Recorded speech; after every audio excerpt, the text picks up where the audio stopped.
The north wind changed into a south wind.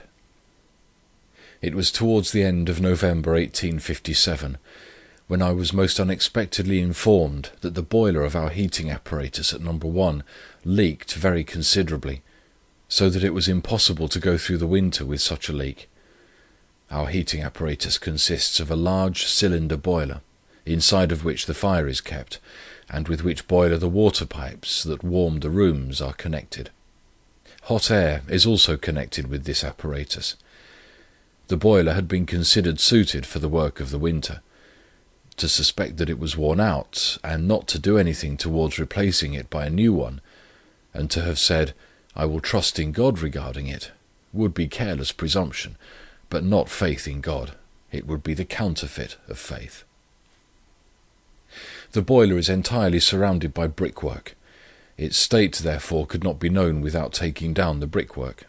This, if needless, would be rather injurious to the boiler than otherwise. And as for 8 winters we had had no difficulty in this way, we had not anticipated it now. But suddenly, and most unexpectedly, at the commencement of the winter, this difficulty occurred. What then was to be done? For the children, especially the younger infants, I felt deeply concerned that they might not suffer through want of warmth. But how were we to obtain warmth? The introduction of a new boiler would in all probability take many weeks. The repairing of the boiler was a questionable matter, on account of the greatness of the leak.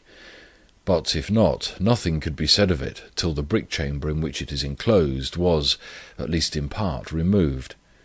But that would, at least as far as we could judge, take days. And what was to be done in the meantime to find warm rooms for 300 children? It naturally occurred to me to introduce temporary gas stoves. But on further weighing the matter, it was found that we should be unable to heat our very large rooms with gas, except we had many stoves, which we could not introduce, as we had not a sufficient quantity of gas to spare from our lighting apparatus. Moreover, for each of these stoves we needed a small chimney to carry off the impure air. This mode of heating, therefore, though applicable to a hall, a staircase, or a shop, would not suit our purpose. I also thought of the temporary introduction of Arnott stoves, but they would have been unsuitable, requiring long chimneys, as they would have been of a temporary kind, to go out of the windows. On this account, the uncertainty of their answering in our case, and the disfigurement of the windows, led me to give up this plan also. But what was to be done? Gladly would I have paid £100 if thereby the difficulty could have been overcome, and the children not be exposed to suffer for many days from being in cold rooms. At last I determined on falling entirely into the hands of God, who is very merciful and of tender compassion, and I decided on having the brick chamber opened to see the extent of the damage, and whether the boiler might be repaired so as to carry us through the winter. The day was fixed when the workmen were to come, and all the necessary arrangements were made. The fire, of course, had to be let out while the repairs were going on. But now see, after the day was fixed for the repairs, a bleak north wind set in. It began to blow either on Thursday or Friday before the Wednesday afternoon, when the fire was to be let out. Now came the first really cold weather which we had had in the beginning of that winter, during the first days of December. What was to be done? The repairs could not be put off.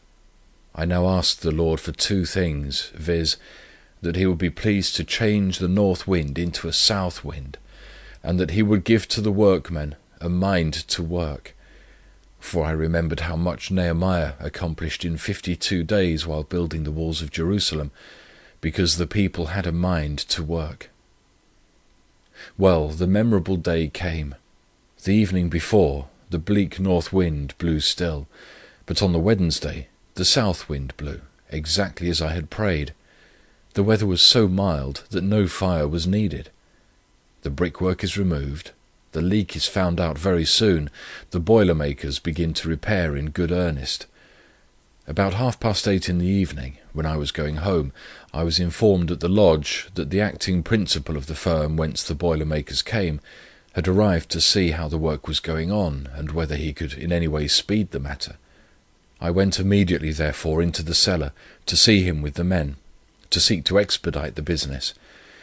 In speaking to the principal of this, he said in their hearing, "The men will work late this evening, and come very early again tomorrow." "We would rather, sir," said the leader, "work all night." Then remembered I the second part of my prayer, that God would give the men a mind to work. Thus it was. By the morning the repair was accomplished, the leak was stopped, though with great difficulty, and within about 30 hours the brickwork was up again, and the fire in the boiler. And all the time the south wind blew so mildly that there was not the least need of a fire. Here, then, is one of our difficulties which was overcome by prayer and faith.